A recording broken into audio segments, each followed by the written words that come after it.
Oka? Uy, Ma'am Janice, magandang gabi. Janice! Ay, Ma'am Belen. Ibang klase ka rin, ano?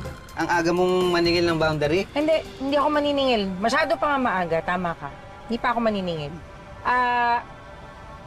Mamamasada ka pa eh. May papahatid lang ako. Ma'am Belen, saglit lang. Lagpas sa 12 oras na ako namamasada, hindi pwede yan. Magpapahinga rin naman siyempre ko. Pati ka sandali, parang ang tunog sa akin yan, parang nagrereklamo ka, Oka. Ha? Nakakalimutan mo, hindi tayo tropa, ha? Boss mo ko, di ba? O ganito na lang. Naisip ko lang, ha? Kasi, total gusto mo ng pahinga, huwag ka na lang mamasada bukas. Okay sa'yo? Gusto mong pahinga, di ba? Hindi. Huwag ka na lang mamasada. Akin na yung susi. Si Ma'am Belen naman, hindi na makabiro. Di ba? Joke ka lang eh. Alam mo, excited nga ako. Tsaka bitin pa ako. Gusto ko pang mamasada eh. Saan may hatid yan? Hindi, hatid lang kasi etong mga magpapahatid sa'yo, nagkasakit kasi yung driver ng service nila. Kaya ngayon, nagsabi, magpapahatid, magbabayad naman eh. Pumayag na ako. Oh. Tsaka mga sexy yun.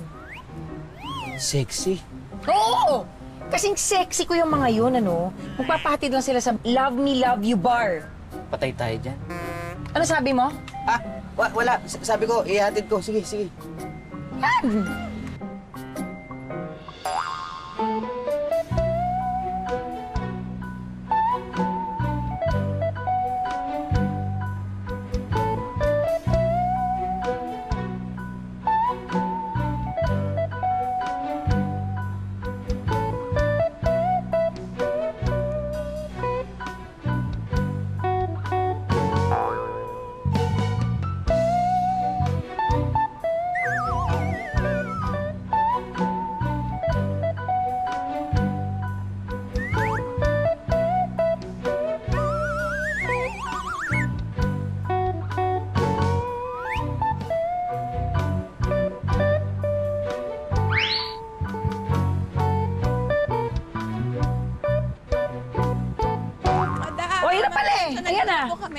Halika na. Ito yung maghahatid sa inyo, ha?